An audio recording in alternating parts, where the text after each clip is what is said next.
یا رب لک الحمد کما ینبغی لجلال وجہک وعظیم سلطانک، اما بعد۔ والصلاة والسلام علی نبینا محمد صلی اللہ علیہ وآلہ وسلم۔ قال اللہ تبارک و تعالی فی کلامہ المجید: قد افلح المؤمنون الذین هم فی صلاتہم خاشعون۔ تمام تعریفات خالق کائنات مالک ارض و سما کے لیے،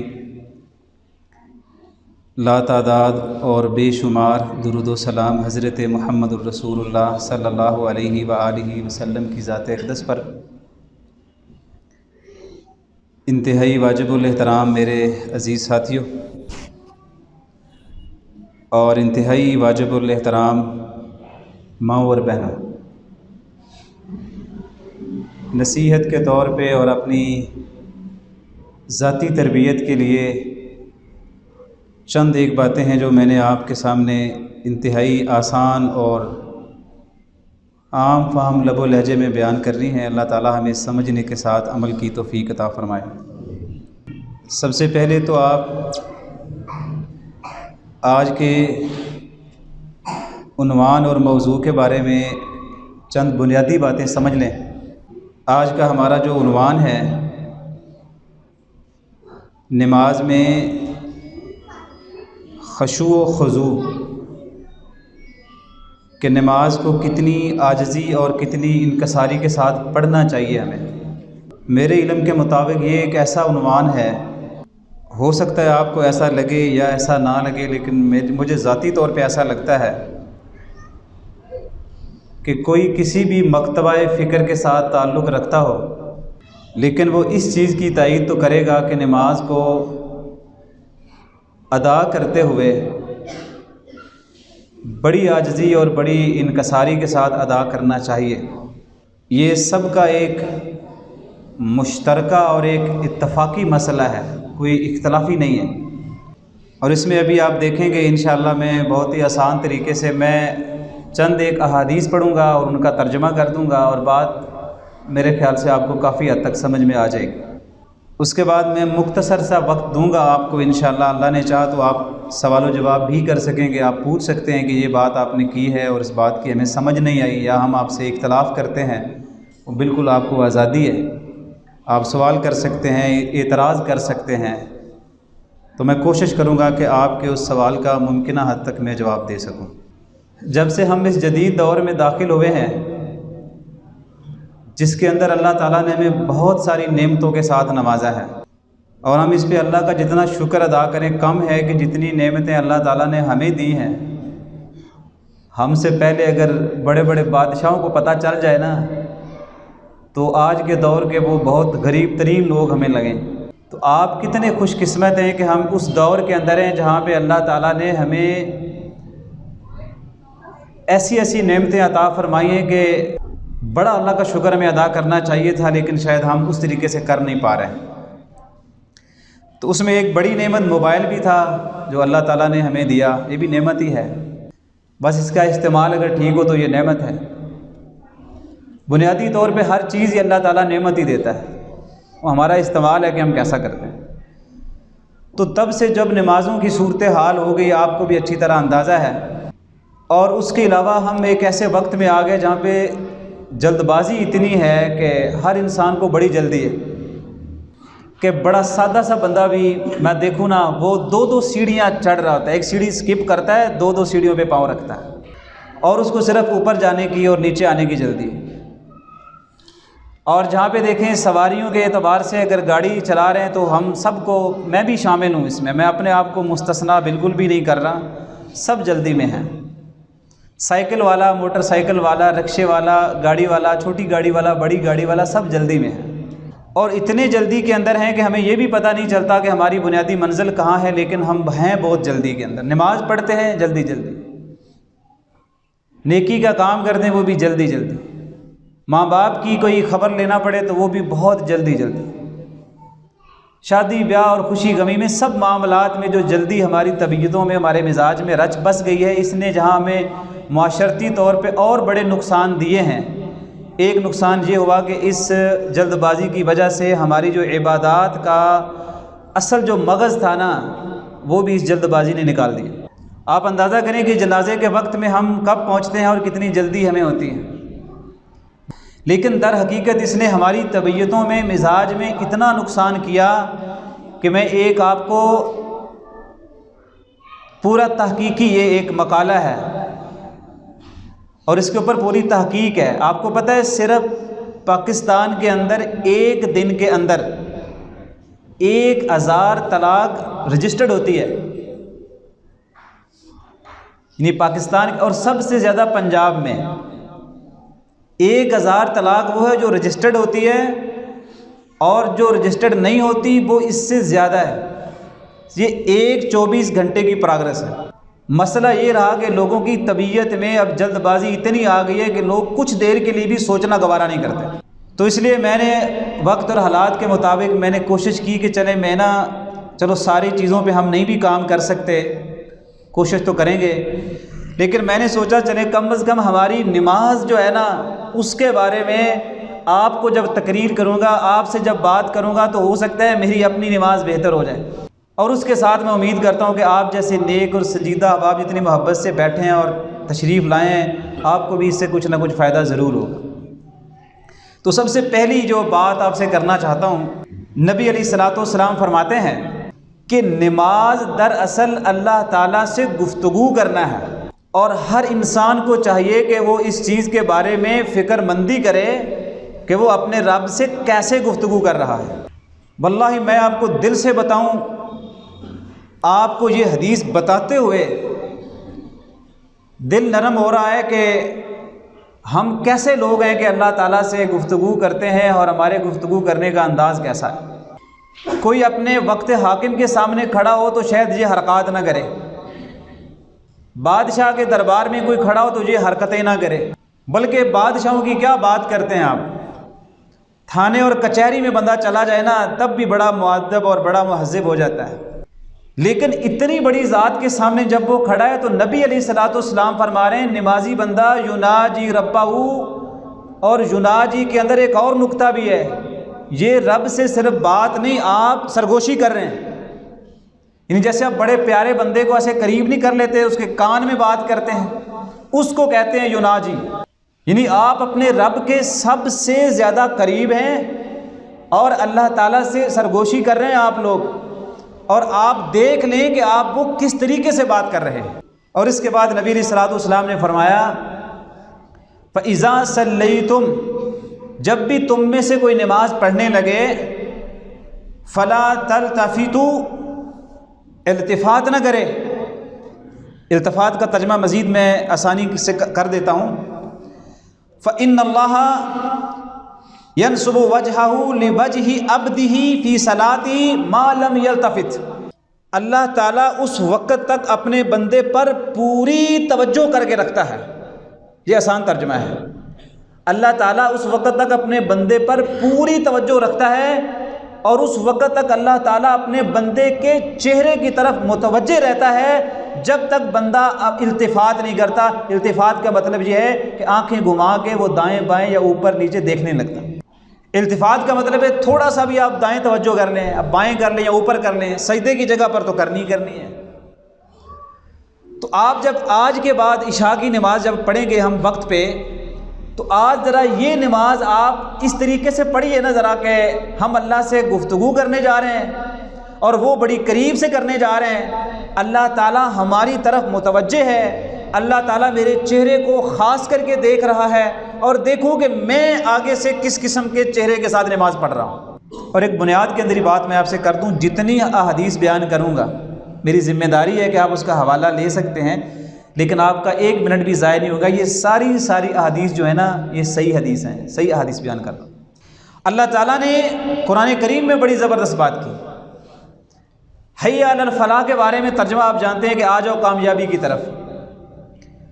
اللہ تعالیٰ فرماتے ہیں کامیابی کی طرف آپ آ تو گئے، لیکن ایسا نہ ہو کہ کامیابی حاصل کرنے کے لیے جہاں تک آپ پہنچ گئے اور پہنچنے کے باوجود آپ ناکامی سمیٹ کے چلے گئے۔ قد افلح المؤمنون، اللہ فرماتے ہیں تحقیق کامیاب ہو گئے اہل ایمان۔ کون سے اہل ایمان؟ ان کی جو سب سے بڑی خاص بات اللہ نے بتائی، جو اہم ترین بات تھی، اس کو پہلے بیان کیا۔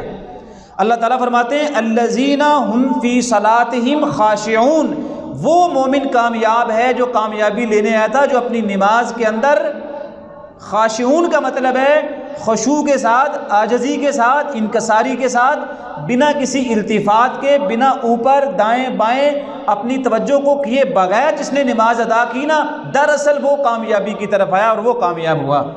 تو کامیابی اس مومن کی ہے جو نماز پڑھنے، اس میں آپ تھوڑی دیر کے لیے نا تمام تر فرقہ بندیوں سے اور وہ جکڑ بندیوں سے تھوڑی دیر کے لیے آپ نکل جائیں۔ میں کوئی بحث نہیں کرتا کہ آپ نماز کیسے پڑھتے ہیں، اس پہ میں بحث نہیں کر رہا فی الحال۔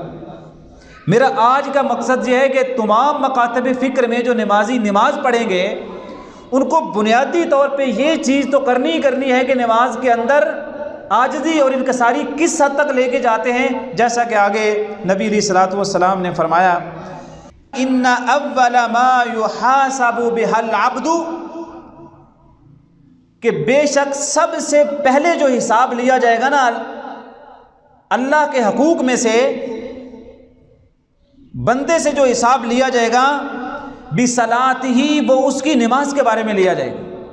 فإن صلحت فقد افلح وانجح، اگر وہ نماز کے معاملے میں کامیاب ہو گیا تو وہ کامیاب ہو گیا، وہ نجات پا گیا۔ وإن فسدت فقد خاب وخسر، اگر نماز کے معاملے میں انسان فیل ہو گیا تو سمجھ لو اس کے باقی سارے کے سارے اعمال جاتے رہیں گے۔ اگر آپ کو قیامت والے دن بھی نجات چاہیے اور کامیابی چاہیے تو جو میرے بھائی نماز پڑھنے کے لیے مساجد میں آتے ہیں، کسی بھی مسجد میں، کسی بھی جگہ پر، دنیا کے کسی بھی خطے پر، ان کے لیے ضروری ہے کہ اپنی نمازوں کو اس قابل ہر صورت بنائیں کہ وہ ان کی آخرت میں نجات کا بہترین ذریعہ بن جائے۔ اس کے بعد ایک نبی علیہ الصلوۃ والسلام کی ایک اور حدیث ہے، اس کے الفاظ یہ ہیں، آپ نے فرمایا الصلاۃ ثلاثۃ اثلاث، نماز کو ہم 3 حصوں میں تقسیم کر لیتے ہیں۔ ذرا اور تفصیل سے میں سمجھانا چاہتا ہوں، حدیثیں بھی اسی ترتیب کے ساتھ ہیں۔ فرمایا الطہور ثلث، اس کا ایک حصہ تو آپ بنا لیں، آپ جو وضو کرتے ہیں اس پہ آپ نے کتنی محنت کی ہے، یعنی بنیادی طور پہ آپ کا جو خشوع و خضوع ہے نماز کے لیے وہ شروع ہو جائے گا آپ کے وضو سے۔ تو وضو بنیادی طور پہ جب ہم کرتے ہیں وہ اتنی اعلیٰ چیز ہے کہ نبی علیہ الصلوۃ والسلام نے وضو کے پورے جو احکامات ہیں وہ میں یہاں بیان نہیں کر سکتا، لیکن تھوڑا سا اشارہ یہ کر رہا ہوں کہ آپ نے ایک صحابی کو دیکھا مثل الظفر، ایک ناخن کے برابر اس کی جگہ خشک تھی، تو آپ نے فرمایا دوبارہ وضو کر کے آؤ۔ قیامت والے دن نبی علیہ الصلوۃ والسلام جن امتیوں کو پہچانیں گے کہ میرے امتی ہیں، وضو کے اعضاء سے پہچانے جائیں گے، اور نماز کے لیے وضو شرط قرار دے دیا گیا ہے، جس کا وضو نہیں ہے اس کی نماز نہیں ہے، اور احسن طریقے سے وضو کرنا ہر مسلمان پر واجب ہے۔ اور اس کے بعد فرمایا والرکوع ثلث، پھر رکوع ایک پورا عاجزی انکساری اور خشوع و خضوع کے ساتھ کرنا پڑے گا۔ اگر رکوع ایسا کیا کہ نہ کمر ٹھیک سے سیدھی کی، اور رکوع کا مطلب صرف جھکنا نہیں ہے، رکوع جانے کا بھی طریقہ ہے، رکوع میں رہنے کا بھی طریقہ ہے، رکوع سے کھڑا ہونے کا بھی طریقہ ہے، مزید تفصیل حدیث میں آ رہی ہے۔ تو ایک حصہ وہاں ہو گیا، فرمایا والسجود ثلث، اور اس کا ایک حصہ ہم لیں گے سجدے کو۔ 3 چیزیں آپ کو خیال کرنا پڑے گا، نمبر 1 وضو، نمبر 2 رکوع، اور نمبر 3 سجدہ، کہ آپ کتنی عاجزی کے ساتھ سجدہ کرتے ہیں، مزید تفصیل آگے آ جاتی ہے۔ فرمایا فمن اداہا بحقہا، جس نے وضو، رکوع اور سجود ان کا پورا حق ادا کیا، وقبل منہ سائر عملہ، تو ہم اس کے باقی اعمال کو بھی قبول کر لیں گے۔ ومن ردت علیہ صلاتہ رد علیہ سائر عملہ، جس کی نماز رد کر دی گئی وہ یہ یقین کر لے کہ اس کے سارے اعمال ہم رد کر دیں گے۔ تو یہ ضروری امر ہے کہ ہم نماز کے اندر عاجزی انکساری کے جتنے بھی معاملے شریعت میں آتے ہیں، جو حدیث میں آئیں گے، حد الامکان طاقت کے مطابق ہم ان پہ عمل کریں۔ اور اس کے بعد نبی علیہ الصلوۃ والسلام نے خمس صلوات، 5 نمازیں ہیں، افترضہن اللہ، اللہ نے وہ فرض قرار دی ہیں، من احسن وضوءہن، جس نے ان نمازوں کا وضو بہت اچھے طریقے سے کیا، اور وصلاہن لوقتہن، اور نمازوں کو ان کے وقت کے اوپر ادا کیا۔ عاجزی اور انکساری کا جو معاملہ ہے نا، اس کے اندر نماز کو بر وقت پڑھنا بھی ہے۔ اور پھر فرمایا وَأَتَمَّ رَكُوعَهُنَّ، اور اس نے اپنی نماز کے رکوع کو پورا کیا، ایسے نہیں کہ کمر نیچے کی اور کمر اوپر کر لی، تسبیحات بھی اچھے طریقے سے نہیں کی، اللہ کی تسبیح بھی پورے طریقے سے نہیں کر پایا۔ پھر فرمایا اتم رکوعہن وسجودہن وخشوعہن، اس کا رکوع بھی اچھا ہوا، سجدے بھی اچھے ہوئے، اور عاجزی انکساری کے ساتھ اس نے اگر نماز ادا کی، اگلی بات بڑی شاندار ہے، کان لہ عند اللہ عہد، در حقیقت یہ جو نمازی تھا اس نے اپنے اللہ سے بہت بڑا ایک عہد لے لیا ہے۔ وہ عہد کیا ہے؟ ان یغفر لہ، کہ اللہ تعالیٰ اس کو بخش دے، یعنی یہ اللہ اس سے عہد کر لیتا ہے میرے بندے جا، جتنی اچھی تو نے میری نماز ادا کی ہے نا، میں نے تجھے معاف فرما دی۔ اور فرمایا ومن لم یفعل، جو ایسا نہیں کرے گا، وضو اچھا نہیں کرے گا، رکوع کا دھیان نہیں کرے گا، سجدے کا دھیان نہیں کرے گا، خشوع کا خیال نہیں کرے گا، تو فرمایا فمن لم یفعل فلیس علی اللہ عہد، اس کا کوئی عہد نہیں ہے اللہ تعالیٰ کے ساتھ، ان شاء غفر لہ و ان شاء عذبہ، اللہ کی مرضی ہے اللہ اس کو معاف کرے یا اس کو عذاب دے۔ اور اس کے بعد نبی علیہ الصلوۃ والسلام نے ایک بہت بڑی جامع حدیث ہے، لمبی ہے لیکن میں اس کا مختصر حصہ بیان کروں گا۔ آپ ایک دن بیٹھے ہوئے تھے تو آپ نے فرمایا میں کیا دیکھتا ہوں کہ بعض لوگ نماز کے اندر الفاظ ہیں یختلس العلم من الناس، لوگوں سے علم کو چھین لیا جائے گا یا اس کو اٹھا لیا جائے گا یا اسے ختم کر لیا جائے گا، یہ اس کے مختلف آسان معنی ہیں۔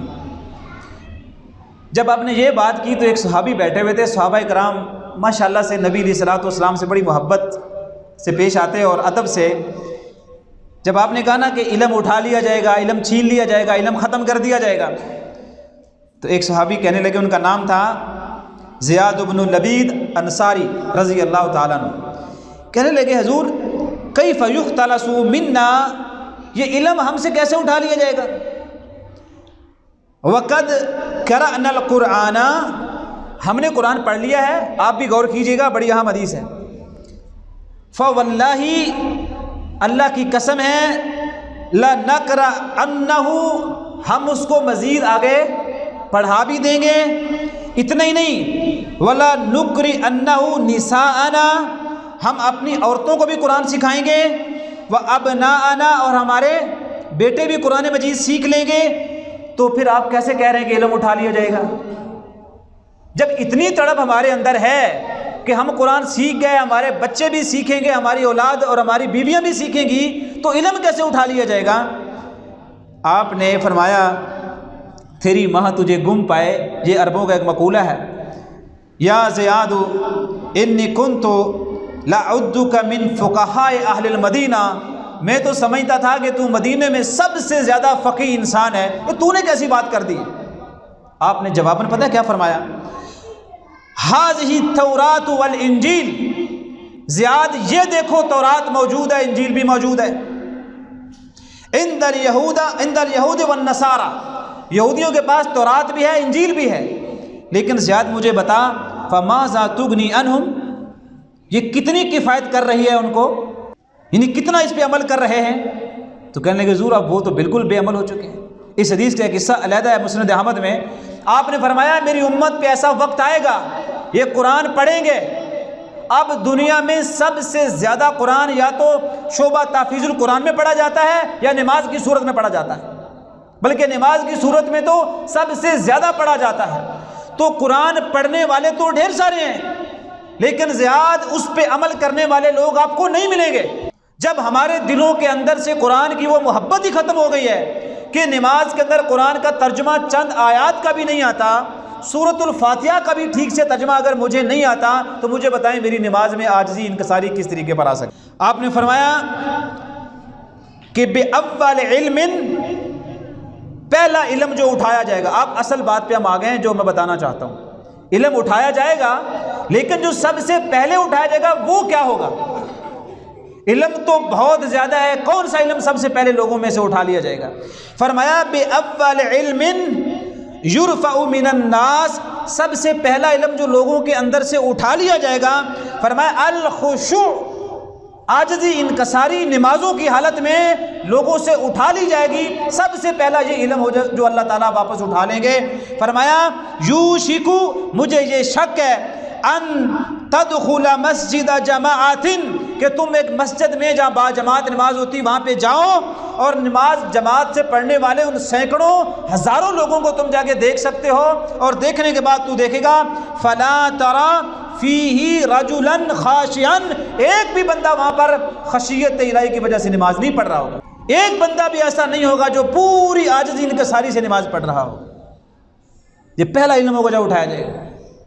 اور اب جب میں اس حدیث کو پڑھ رہا ہوں اور آپ کو سنا رہا ہوں تو میں خود بھی اللہ سے ڈرتا ہوں، آپ سے بھی عہد لیتا ہوں، اللہ سے ڈریں، اس علم کو مت اٹھنے دیں. اس علم کو اپنے ساتھ منسلک رکھیں. اس کے لیے سکول نہیں جانا پڑتا، اللہ کے سامنے صرف کھڑا ہونے کا علم ہے. یہ اللہ سب سے پہلے انسان سے ادب چھین لیتا ہے اپنے دربار میں کھڑا ہونے کا. اور جس کو اللہ کے دربار میں کھڑے ہونے کا علم نہیں ہے، دنیا میں آپ اسے کیا ادب دیں گے، کیا تہذیب دیں گے، کیا ثقافت دیں گے، اور کیا اس کو ریاست بنا کے دیں گے آپ. اور اس کے بعد میں چاہتا ہوں کہ یہاں بچے بھی ہیں، خواتین بھی ہیں، میں ایک آپ کو خوبصورت واقعہ سناتا ہوں درمیان میں. اور یہ واقعہ بالکل سندن بھی صحیح ہے، سنن نبی داود میں ہے تفصیل کے ساتھ. کہتے ہیں کہ غزوہ ذات الرقاع بڑا معروف غزوہ ہے. اس کو ذات الرقاع اس لیے کہتے ہیں کہ صحابہ کرام کے جوتے ٹوٹ گئے تھے پیدل چلتے چلتے، اور بنا جوتوں کے سفر کرتے ہوئے ان کے ناخن اتر گئے تھے، اور پھر انہوں نے پاؤں پہ پٹیاں باندھیں تو پٹی کو کہتے ہیں رقاع. تو پٹی باندھ کے وہ سفر کرتے رہے اور جا کے انہوں نے جہاد کیا، تو اس وجہ سے اس کو غزوہ ذات الرقاع کا نام دے دیا گیا. اور صحابہ کہتے ہیں ہمارے ناخن اتر گئے تھے، ہمارے پاؤں سے خون نکلتا تھا، ہم نے ٹاکیاں باندھنی اور پھر ہم نے جوتے پہن بھی نہیں سکتے تھے، زخم ہو گئے تھے ہم. کہتے ہیں اس غزوے میں ہم جب واپس ہوئے تو بڑا عجیب واقعہ ہوا. ہم نے بہت سارا مال غنیمت بھی ہوا اور بہت سارے لوگوں کو ہم نے غلام بھی بنایا. تو کہتے ہیں ایک عورت تھی، اس کو ہم نے پکڑ لیا، وہ اب لونڈی بن گئی، اس کو غلاموں میں شامل کیا خواتین کے گروہ میں. لیکن اس کا شوہر اس سے بڑی محبت کرتا تھا، وہ غلام نہیں بنا، وہ بھاگ گیا وہاں سے. تو اس نے یہ ارادہ کیا کہ میں اس کو ہر صورت ان کے غلامی سے نکال لوں گا. تو فرماتے ہم چلتے رہے تو رات ہو گئی دو پہاڑوں کے بیچ میں. تو رات کو نبی علیہ الصلوۃ والسلام نے فرمایا کہ کون ہے جو آپ میں سے ہمارا پہرا دے؟ ایک صحابی کہتے ہیں فٹافٹ میں دیتا ہوں. ایک اور صحابی کھڑے ہوئے میں دیتا ہوں. دو صحابی کھڑے ہوئے، ایک انصاری کھڑا ہو گیا، ایک مہاجر کھڑا ہو گیا. سبحان اللہ. آپ نے کہا ٹھیک ہے تم باری باری دونوں پہرا دو، ہم لوگ آرام کرتے ہیں، سو آپ لوگ پہرا دیں. تو مختصر یہ کہ پہرے داروں میں جب پہلے ایک پہرے دار کھڑا ہوا، اس کا ٹائم ختم ہوا تو دوسرے جو پہرے دار تھے وہ کھڑے ہو گئے. ان کا جو نام روایت کے اندر آتا ہے وہ عباد بن کثیر کے نام سے معروف ہے.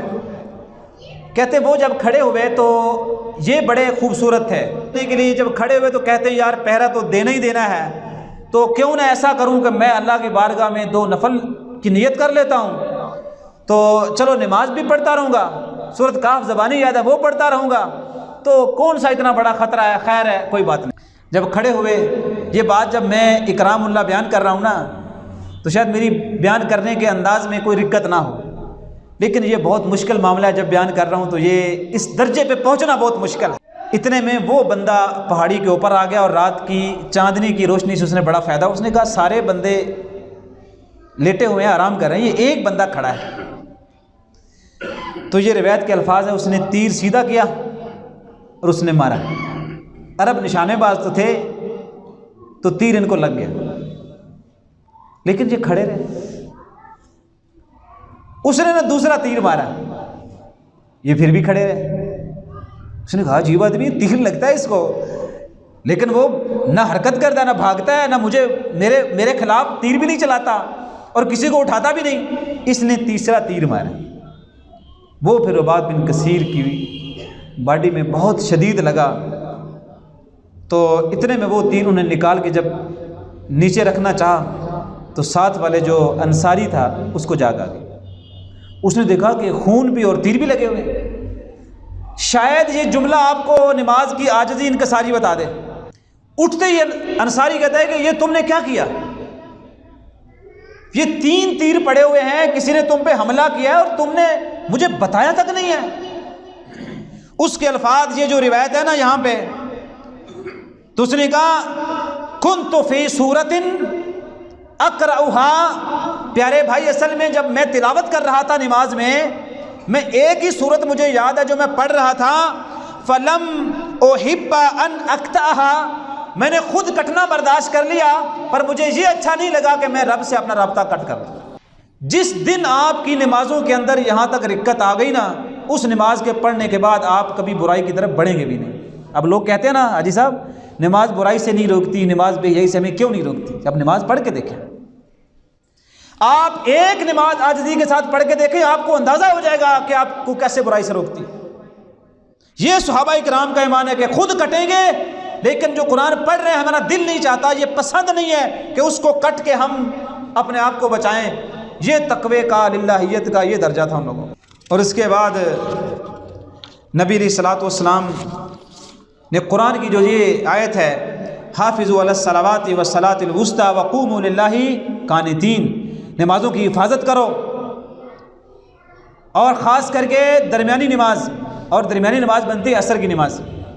اور عصر کی نماز کے بارے میں مرفوعاً نبی علیہ الصلوۃ والسلام نے فرمایا، جس بندے کی عصر کی نماز رہ گئی، اس کا اگر آپ نے تصور کرنا ہو نا وہ اس کا نقصان کتنا ہوا ہے، کتنے خسارے میں وہ گیا ہے۔ عصر کی نماز فرمایا ایسے سمجھ لو کہ اگر تمہیں یہ خبر ملے، بیٹھے بیٹھے آپ کو یہ خبر ملے، اللہ کرے کہ یہ خبر کسی کو نہ ملے، اگر کسی کو یہ خبر ملے کہ اس کا سارا مال، اس کا سارا گھر، اس کے سارا سرمایہ جائیداد ساری کی ساری تباہ و برباد ہو گئی ہے، آپ اس بندے کے بارے میں کیا سوچیں گے؟ آپ سوچیں گے وہ تباہ ہو گیا، وہ برباد ہو گیا۔ فرماتے ہیں جو عصر کی نماز جس کی رہ گئی اس کی یہی حالت ہے، سمجھ لو وُتِرَ أَهْلُهُ وَمَالُهُ، برباد ہو گیا جس بندے کا مال اور جائیداد تباہ ہو گئی، جس کی عصر کی نماز رہ گئی، سمجھ لو اس کا یہی حال ہے جو اس بندے کا حال ہے۔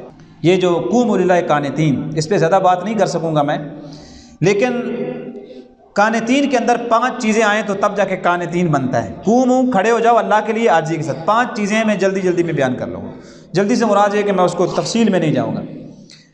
سب سے پہلی یہ ہے کہ جب اللہ کے دربار میں آپ کھڑے ہیں تو مشقت کو برداشت کرنا سیکھیں۔ اس کی میں بہترین مثال دے سکتا ہوں۔ نبی علیہ الصلوۃ والسلام رات کو کھڑے ہوئے، تورمت قدماہ، آپ کے دونوں قدم سوج جاتے تھے۔ مجھے صرف آپ سے یہ پوچھنا ہے، آپ کا صرف امام مسجد اگر تھوڑی سی صورت بڑی پڑھ دینا تو مجھے اندازہ ہے کہ بعد میں لوگ اس کے طرف کیسے دیکھتے ہیں، اور بعد جا کے اس کو پھر سوال کرتے ہیں کہ آپ گھر میں لڑکے آئے تھے جو اتنی لمبی نماز آپ نے پڑھائی اور آج ہمیں اتنا لمبا آپ نے قیام کروا دیا۔ لیکن نبی علیہ الصلوۃ والسلام کے پاؤں سوج جاتے تھے، لیکن مجھے آپ یہ بتائیں کہ ہمارے کبھی پاؤں سوجے نماز اس طریقے سے ہم نے پڑھی ہو؟ حالانکہ حضور لوگوں کو رخصت دینے والے ہیں، لیکن خود کے پاؤں سوجے، مشقت کو برداشت کی۔ یہ عربوں میں آتا ہے، قانتین کے لیے ضروری ہے اللہ کے راستے میں کچھ مشقتوں کو برداشت کرے۔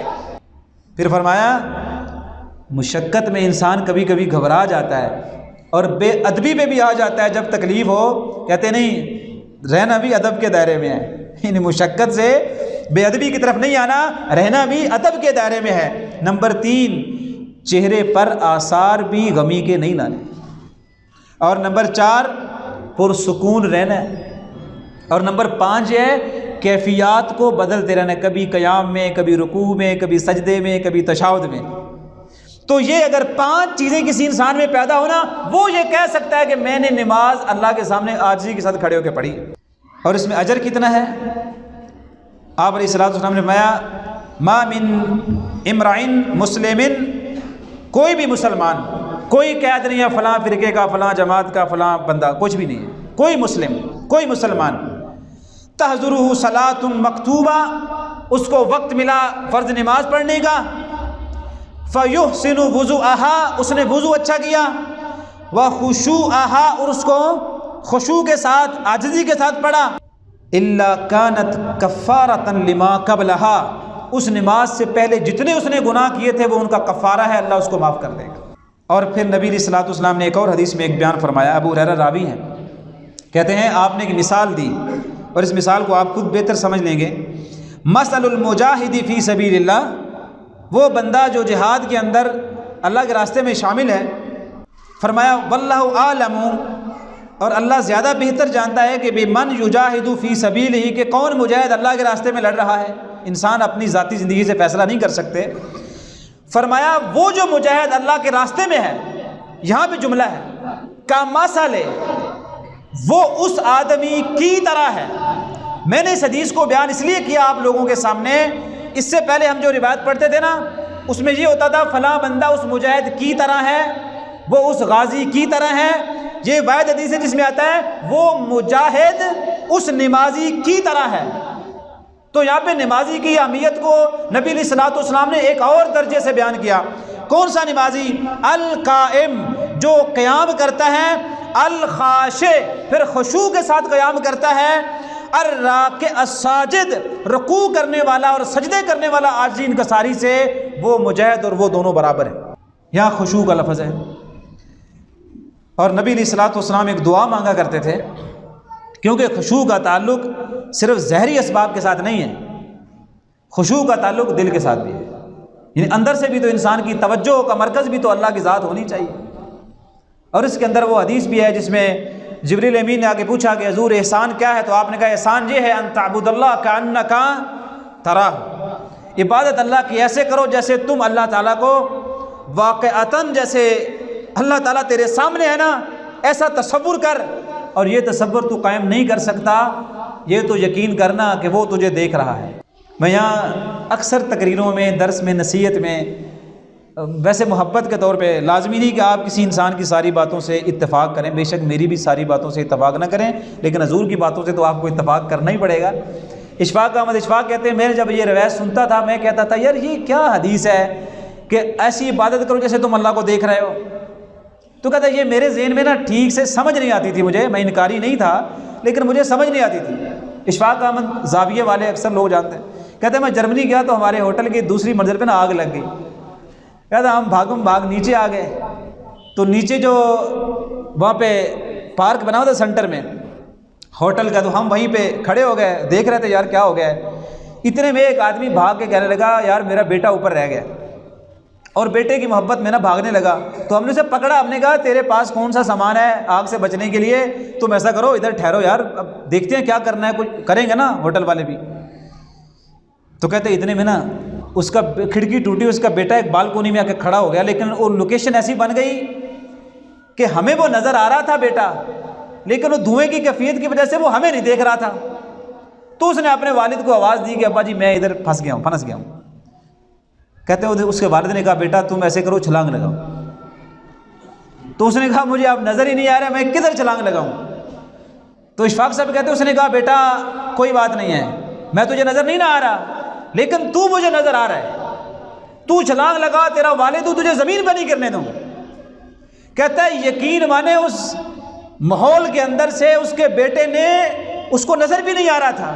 اشفاق صاحب کہتے ہیں اس نے چھلانگ لگا دی اور اس کے بیٹے نے اس کے باپ نے بیٹے کو زمین پہ نہیں گرنے دیا. کہتا ہے وہ ان کا واقعہ ہوا تو میرے ذہن میں یہ آ گیا، میرا رب کہتا ہے میرے بندے اولاً تو یہ سوچ کہ تو مجھے دیکھ رہا ہے، اگر ایسا نہیں ہے نا تو میرے بندے میں تجھے دیکھ رہا ہوں، تو جہاں بھی جیسے بھی پکارے گا نا تیری پکار خالی نہیں جائے گی. تو احسان کے درجے پہ پہنچا بندہ کہاں فکر مندیاں لے لے اپنی دکان کی، اپنے گاہکوں کی اور اپنے کاروبار کی اور اپنے دنیا کی فکر لے کے بیٹھا ہو، کھڑا نماز میں ہے بیچارہ، لیکن پورا ذہن اور دماغ اور قلب اور دل اور ساری روحانیت اس کی دکان پہ کاروبار پہ ہے. تو بھائی صاحب اللہ کا واسطہ دیتا ہوں نماز پڑھنے ہیں تو نماز میں رہا کریں، مسجد میں رہا کریں، اللہ کے دربار میں رہا کریں. تو اس لیے نبی علیہ الصلوۃ والسلام نے فرمایا اللہم انی اعوذ بک، اے اللہ میں تجھ سے پناہ چاہتا ہوں. یہ نبی علیہ الصلوۃ والسلام کہہ رہے ہیں اور آپ کا دل تو سوتا بھی نہیں تھا. سبحان اللہ. یعنی آنکھیں سو جاتی تھیں لیکن آپ کا دل زندگی میں جیسے ہمارے دل سو جاتے ہیں نا، حضور کا دل تو معجزاتی طور پر وہ سوتا بھی نہیں تھا. ہمارے دل غافل ہو سکتے ہیں، حضور کا دل تو غافل بھی نہیں ہوتا. پھر بھی آپ فرماتے ہیں اللہم انی اعوذ بک من الاربع، یا اللہ تجھ سے میں محمد صلی اللہ علیہ وسلم 4 چیزوں کے بارے میں پناہ چاہتا ہوں. من علم لا ينفع، یا اللہ مجھے ایسا علم مت دینا جس کا کوئی فائدہ نہ ہو. اور اس کے بعد فرمایا وَمِن قَلْبٍ لَا يَخْشَى، یا اللہ مجھے دل وہ مت دینا جس کے اندر خشیت نہ ہو، عاجزی نہ ہو، انکساری نہ ہو۔ اور اس کے بعد فرمایا وَمِن نَفْسٍ لَا تَشْبَعُ، یا اللہ ایسا مجھے نفس مت دینا جو بھرتا ہی نہیں ہے، جو رجتا ہی نہیں ہے، جس کا طمع، جس کا لالچ، جس کا حرص ختم ہی نہیں ہوتی، اللہ ایسا مجھے نفس مت دینا۔ اور وَمِن دُعَاءٍ لَا يُسْمَعُ، یا اللہ میری کوئی دعا ایسی نہ ہو جو تو سنے نہ، تو قبول نہ کرے، میری ساری دعاؤں کو قبول کرنا۔ تو اس میں جملہ ہے اپنے دل کو اللہ کے لیے دعا کریں کہ وہ ہمارے دلوں سے خشیت کو، عاجزی کو، انکساری کو، اپنے ڈر کو ختم نہ کرے۔ اور آپ نے اتنی خوبصورت بات کی، آپ نے ایک دن نماز پڑھا رہے تھے تو آپ کو نا عجیب قسم کی آوازیں آئیں، مطلب ذرا نظم و ضبط کے خلاف۔ آپ نے نماز پڑھی تو آپ نے کہا کیا بات تھی کہ پیچھے مجھے کچھ عجیب سا لگا، کوئی لگا جیسے کوئی بندہ دوڑ کے آ رہا ہے، جیسے کوئی بھاگ کے آ رہا ہے۔ اور یہ آپ سب کے لیے بھی ہے، کیونکہ ہم عموماً مسجدوں میں دیکھتے ہیں یہ چیز۔ تو اللہ کے لیے یہ حدیث سننے کے بعد ایسا مت کیجیے گا۔ ہم اپنے عنوان کے آخر کی طرف جا رہے ہیں۔ آپ نے فرمایا کیا بات ہے، یعنی آپ نے فرمایا ما شأنکم، تمہیں کیا مسئلہ ہے کہ میں دیکھتا ہوں پیچھے کوئی آوازیں آ رہی تھی اور تیز چلنے کے قدموں کی آہٹ، کیا ہے؟ تو انہوں نے کہا جی استعجلنا الی الصلاۃ، حضور ہم نے بڑی جلدی نا نماز کے اندر شامل ہوئے، یعنی ہماری کوئی رکعت رہ رہی تھی تو وضو کر کے بھاگ کے ہم نماز میں آئے۔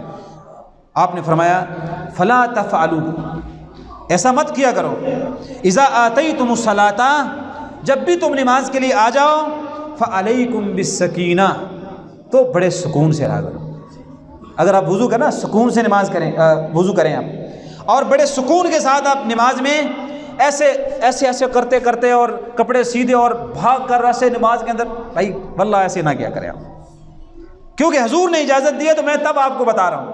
آپ نے فرمایا فما ادرکتم فصلوا، جتنی نماز بآسانی پالو وہ پڑھ لو، وما فاتکم فاتموا، جو تمہاری نماز رہ جائے نا وہ بعد میں ادا کر لو کھڑے ہو کے، لیکن بھاگ کر نماز کی طرف مت آؤ۔ اتنی زبردست عاجزی کی بات آپ نے کی۔ اور پھر نبی علیہ الصلوۃ والسلام نے ایک بڑی زبردست قسم کی مزید بات کر دی۔ آپ بیٹھے ہوئے تھے ایک کونے میں، مسجد کے کونے میں، اتنے میں ایک آدمی آیا، اس نے نماز پڑھی، یہ میں ذرا مختصر کر رہا ہوں، اور آگے کہا سلام کیا نبی علیہ الصلوۃ والسلام کو۔ آپ نے فرمایا ارجع فصلی فانک لم تصلی، پیارے تم واپس جاؤ، نماز پڑھ کے آؤ، تم نے نماز نہیں پڑھی۔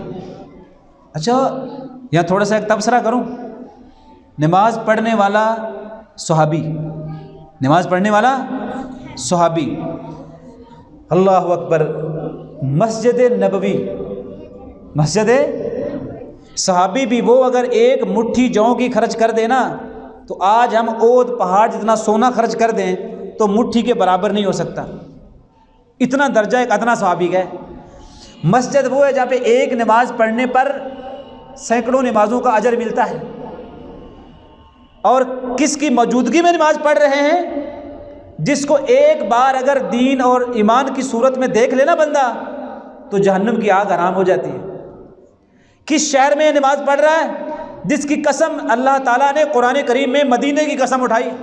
یہ چار چیزیں ذہن میں رکھ لیں، زیادہ نہیں بولتا میں، صحابی ہونا، اور پھر نبی علیہ الصلوۃ والسلام کی موجودگی مسجد نبوی، اور یہ بھی ذہن میں رکھیں صحابی کی نیت پر شک بھی کوئی نہیں ہے، لیکن آپ فرما رہے ہیں کہ پیارے تم نے نماز نہیں پڑھی، 3 بار آپ نے منع کیا۔ اب وہ کہتے ہیں کہ حضور میں اس سے زیادہ اچھی نماز نہیں پڑھ رہا، اور ہم سے زیادہ اچھی پڑھی ہوگی، صحابی نے ہم سے تو اچھی پڑھی ہوگی، اس سے اچھی نہیں پڑھی، حضور میرا کوئی غلطی ہے مجھے بتا دیجئے گا۔ آپ نے فرمایا میں تجھے بتاتا ہوں، آپ لوگ بھی سن لیں۔ فرمایا پیارے اذا قمت الی الصلاۃ، جب بھی تم نماز کے لیے کھڑے ہو جاؤ تو فاسبغ الوضوء، سب سے پہلا کام یہ کرو وضو کو کامل وضو کرو، کامل وضو، آرام سے سکون سے وضو کرو۔ ثم استقبل القبلۃ، پھر اپنا رخ، اپنا چہرہ قبلے کی طرف کرو۔ فکبر، پھر تکبیر کہہ لے۔ وقرأ ما تیسر معک من القرآن، پھر تم وہ قرآن پڑھو جو آسانی سے پڑھ سکتے ہو۔ ثم ارکع، یہاں پہ جملہ ہے، ثم ارکع، پھر تم رکوع کرو، حتی تطمئن راکعا، یہاں تک کہ تو رکوع میں مطمئن ہو جائے۔ ثم ارفع راسک، پھر اپنے سر کو اٹھا لے، حتی تعدل قائما، جا کے سیدھا برابر سیدھا کھڑا ہو جائے، ثم مسجد، پھر سجدہ کر، حتی تطمئن ساجدا، کہ تو سجدے میں مطمئن ہو جائے، ثم ارفع حتی تستوی وتطمئن جالسا، پھر سجدے سے اٹھ کے برابر اطمینان سے بیٹھ جا دو سجدوں کے۔ میں اب یہ نہیں کہتا دو سجدوں کے درمیان دعا کس کس کو آتی ہے، یہ پوچھتا نہیں میں آپ سے، آپ خود ہی اپنے آپ سے پوچھ لیں۔ جس کو آتی ہے اللہ کا شکر کرے، جس کو نہیں آتی وہ یاد کرے اور پھر اللہ کا شکر ادا کرے۔ تو کہتے ہیں ثم مسجد حتی تطمئن ساجدا، پھر دوسرا سجدہ کر، اطمینان کر، ثم ارفع حتی تستوی قائما، پھر تو سیدھا اوپر، ایک رکعت پوری کرنی، پھر سیدھا قیام میں کھڑا ہو جا، ثم افعل ذلک فی صلاتک کلھا، میرے ساتھی یہ کام، یہ اطمینان آپ کی پوری نماز میں ہونا چاہیے۔ تو آج کے بعد مجھے امید ہے آپ اپنے رکوع سجود کو اطمینان سے کریں گے، جیسے بھی جو بھی ہیں آپ، کوئی مجھے اس سے تکلیف نہیں ہے، لیکن کم از کم اپنی نماز کی حایت اور کیفیت کو اللہ کے لیے بہتر کرنے آپ۔ اور ایک میں معجزاتی حدیث سناتا ہوں، معجزاتی حدیث میں اس لیے اس کو کہتا ہوں کہ اس میں نبی علیہ السلام کا معجزہ ہے اور بڑا شاندار معجزہ ہے۔ آپ فرماتے ہیں، یہ صحیح بخاری صحیح مسلم کی حدیث ہے، آپ فرماتے ہیں حل ترون قبلتی ہا ہنا، یہ کیسا جملہ ہے؟ آپ فرماتے ہیں کیا آپ لوگ یہ سمجھتے ہو کہ میں اپنے قبلے کی طرف دیکھتا ہوں، یعنی جہاں قبلہ ہے میں ادھر دیکھ رہا ہوں، نماز پڑھنی امام صاحب نے ادھر ہی دیکھنا ہے تو سارے لوگ ادھر ہی دیکھتے بھی ہیں۔ آپ نے کہا کیا آپ یہ تصور کیے ہوئے ہیں کہ میں ادھر ہی دیکھتا ہوں صرف؟ آپ نے فرمایا نہیں، مجھے اللہ نے معجزاتی طور پر یہ طاقت دی ہے کہ میں تمہارے رکوع کے خضوع کو بھی پیچھے سے دیکھتا ہوں، دنیا ساری آگے دیکھتی ہے۔ حضور فرماتے ہیں صرف یہ تم مت کہنا کہ میں صرف آگے دیکھ رہا ہوں، مجھے تمہارا رکوع، تمہارا سجدہ، اس میں جو خشوع و خضوع ہے اللہ تعالیٰ وہ بھی مجھے پیچھے سے دکھاتا ہے۔ میں بڑے شرح صدر سے بات کر رہا ہوں، حضور نے کتنی واضح اہمیت کو بیان کیا۔ ایک بڑے اچھے عالم دین تھے، ان کا نام ویسے حاتم کے نام سے معروف ہے، یعنی ایک نیک آدمی تھے، استاد بھی تھے، معلم بھی تھے۔ تو میں ان کو واقعے کو حجت کے طور پہ نہیں بیان کر رہا، یعنی دلیل کے طور پہ بیان نہیں کر رہا، لیکن تمثیل کے طور پہ ضرور کر رہا ہوں۔ تمثیل کا مطلب ہے جیسے ہم مثال دیتے ہیں، ان سے کسی نے پوچھا کہ آپ جب نماز اتنی عاجزی سے پڑھتے ہیں تو کیا تصور کرتے ہیں آپ؟ انہوں نے جو جواب دیا وہ جواب سارا میں نے اردو میں ایسے لکھ کے میں بیان کر دیتا ہوں۔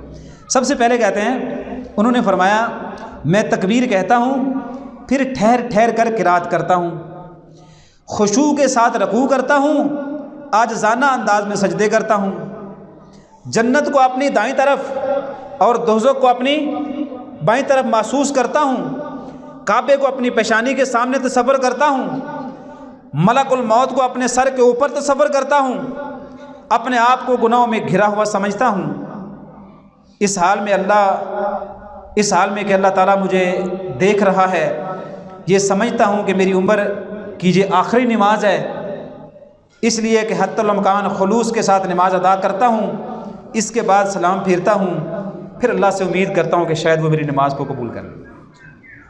یہ ایک تصور ہے ایک اللہ کے نیک بندے کا، میں نے وہ آپ کو بیان کر دیا۔ اگر آپ بھی اسی تصور کے ساتھ نماز پڑھیں کہ آپ کو لگے کہ آپ کے دائیں جنت ہے، بائیں جہنم ہے، اور آپ کو لگے کہ ملک الموت آپ کے سر کے اوپر ہے، اور آپ کو ایسا لگے کہ میری زندگی کی یہ آخری نماز ہو سکتی ہے، اور ایسا ہو بھی سکتا ہے، اور آپ اتنے خلوص سے سجدے اور رکوع کریں، واللہ یہ نماز پڑھنے کے بعد جو رکعت آپ پر طاری ہوگی نا وہ آپ تصور بھی نہیں کر سکتے۔ ایک کتاب ہے اسے حلیۃ الاولیاء بھی کہتے ہیں، اللہ کے نیک بندوں کا زیور، اس میں میں نے ایک واقعہ بسند صحیح نکالا رات کو آپ لوگوں کے لیے۔ ثابت البنانی یہ تابعی ہیں، ان سے کسی نے پوچھا کہ نماز میں خشوع و خضوع کیسے پیدا ہو سکتا ہے، مطلب کیا آپ کوئی بتائیں گے ہمیں کیسے پیدا ہو سکتا ہے؟ انہوں نے کہا میں بتا سکتا ہوں، لیکن میں آپ کو ایک بات بتاتا ہوں۔ وہ کہتے ہیں کہ بدأت الصلاة 20 سنة وتأنعمت بها 20 سنة۔ اس کا ترجمہ یہ ہے، اس کو کوئی منفی میں نہ لے، اگر میں سمجھا نہ پاؤں تو میری غلطی ہے۔ وہ کہتے ہیں مجھے 20 سال کا ایک دورانیہ مجھے لگا کہ میں نماز کو برابر اس کی سطح پر پڑھنے لگا، یعنی سیکھتے سیکھتے سمجھتے سمجھتے کہ اس درجے پر میں پہنچوں جو اللہ کو مطلوب اور مقصود ہے۔ اور کہتے ہیں پھر اگلے 20 سال جو گزرے نا، اس 20 سالوں میں اتنی لذت مجھے نماز کی آئی کہ میں آپ کو بتا نہیں سکتا اس کی کیفیت حالت، کیونکہ میں نے 20 سال تک نماز کو برابر میں سیکھتا رہا کہ میں ہر انداز سے ایسے پڑھوں جیسے نبی علیہ الصلوۃ والسلام نے پڑھی ہے۔ تو آپ اندازہ کریں کہ آپ نے نماز سیکھی کب ہے؟ آپ کو سیکھنی چاہیے، آپ کو علماء کے پاس بیٹھ کے کہ حضرت رکوع کیسے، سجدہ کیسے، تشہد کیسے، دعا کیسے، قیام کیسے، یہ چیزیں آہستہ آہستہ آپ لوگوں کو پورے طریقے سے سیکھنی چاہیے۔ پھر کیا ہوگا جب عاجزی سے نماز پڑھیں گے تو میں پورے یقین سے کہتا ہوں کہ اللہ تعالیٰ آپ پر وہ راستے، وہ دروازے کھولے گا جو شاید میرے بھائی رحمتوں کے دروازے ہم نے خود بند کیے ہوئے ہیں۔ پھر جا کے نماز اثر کرے گی، تنہا عن الفحشاء آخری حدیث اور بات ختم ہو گئی ہے۔ اور یہ روایت جو ہے سندن صحیح ہے، صحیح ابن حبان کی ہے۔ ایک آدمی نبی علیہ الصلوۃ والسلام کے بارگاہ میں حاضر ہوا، کہنے لگا یا رسول اللہ ان فلانا یصلی اللیل کلہ فاذا اصبح سرق۔ حضور ایک بندہ ہے، وہ میں دیکھتا ہوں ساری رات نماز پڑھتا رہتا ہے، صبح اس کو چوری کر لیتا ہے۔ ایک بندہ ہے نماز پڑھتا ہے تو میں دیکھتا ہوں صبح وہ چوری کر لیتا ہے۔ سبحان اللہ، واللہ کاش ہمارے لوگ، ہمارے علماء، ہم سب امت محمد کے افراد اور آدم کی اولاد، کاش ہم بھی اس طرح کی چیزیں سوچیں۔ نبی علیہ الصلوۃ والسلام نے کوئی منفی جملہ نہیں فرمایا۔ اب میں نماز پڑھتا ہے، اس نے کہا میں گواہی دیتا ہوں کہ وہ نماز پڑھتا ہے۔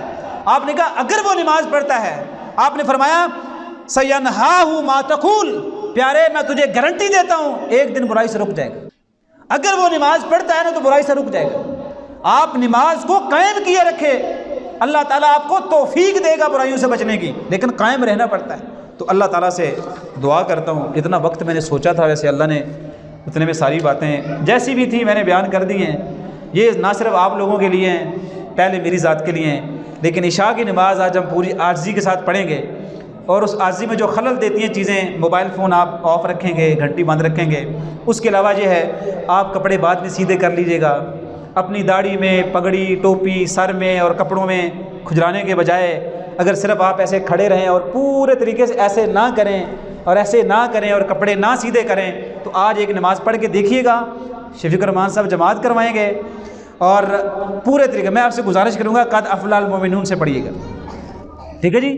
تو اس قد افلح المؤمنون پوری جو پڑھی ہے نا میں نے خاشعون، یہی پڑھیں گے نماز میں۔ تو آپ ذرا آج ایک نماز نہ ایسے سمجھیں آپ کا امتحان ہے، آپ ایسے سمجھیں آپ کے لیے ایک پیپر ہے، اور آپ ایسے سمجھیں کہ آج کی نماز ہم باقاعدہ خشوع و خضوع سے پڑھنی ہے۔ آج کی نماز میں ذرا سجدہ جو ہے نا، تسبیحات ذرا دل سے پوری کر کے دیکھیے گا۔ آج کی نماز عشاء کی ذرا پوری عاجزی سے مجھے یہاں پہ پڑھیے گا، اللہ کے لیے آپ نے پڑھنی ہے، لیکن اس کے بعد امید ہے کہ آپ کے ذہن و دل و دماغ کے اوپر کوئی نہ کوئی چیز ضرور واقع ہوگی۔ اللہ تعالیٰ آپ کو اور میرا حامی و ناصر ہو۔